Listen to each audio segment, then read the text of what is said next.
Welcome back. And June 26 is International Day Against Drug Abuse and Illicit Trafficking. We're talking about drugs, how troublesome it had been for the world. This morning, my guest will help us understand the theme and look at how to prevent it from destroying people, and also try and see how or what the theme for this year means. He is a director of Openest. Openest is an anti-drug advocacy organization. Richard Opare is my guest. Good morning. Good morning, sir. So, June 26th, the day is themed Listen First.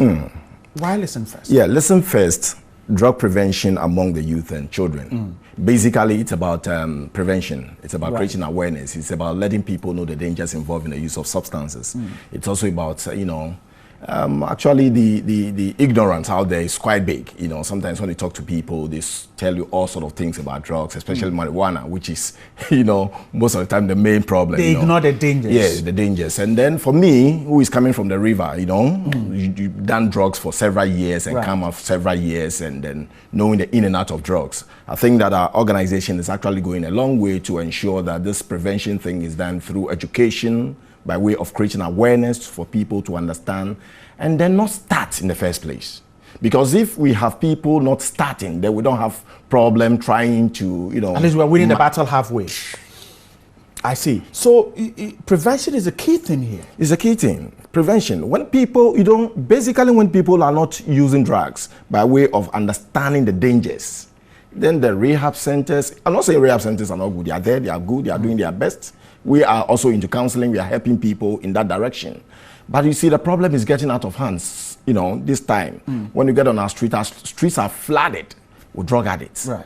So we believe strongly that if we can go to some extent of creating the awareness and people understanding the dangers involved, then we'll get to that point where we'll be able to manage a lesser problem than what we are seeing now. If that is the key thing, prevention, what do you think about this issue of decriminalizing the use of drugs? Well, I'm getting sick of this topic, but as far as I'm concerned and considering what I'm doing, I think that it's better getting sick than not talk about it at all.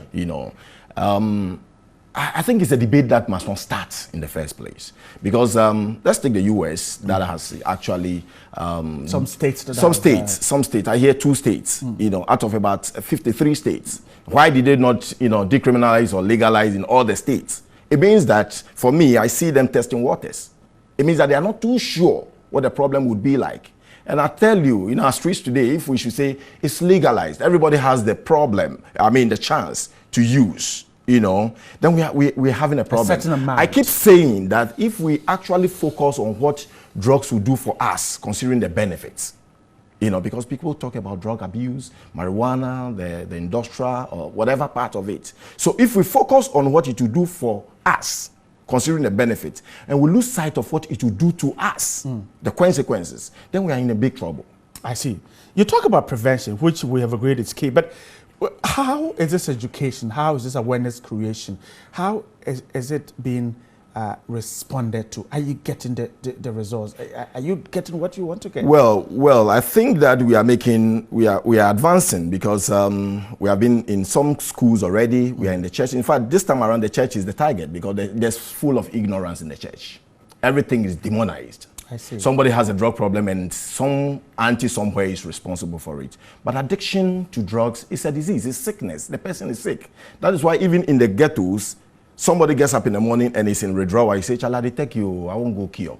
The word cure is a medical word. It's not a banking word. It means that it has a condition that needs to be treated. So we're taking the message to the church. That is why this coming Sunday, we're doing something at the Light of Royal Assemblies near the MTN office at the Achimota Overhead Bridge.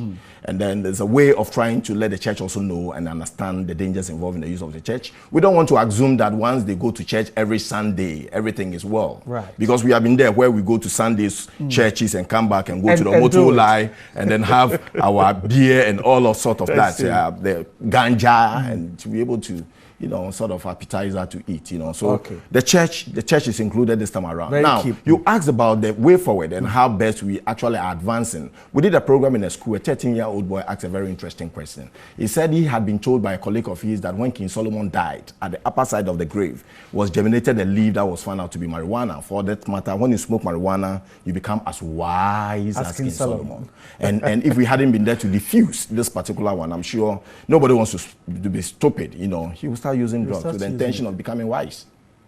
So we actually are making some headway. Let's wrap up our conversation. So June 26, apart from the education, the sensitization, there's also an opportunity for people to access health. Yes.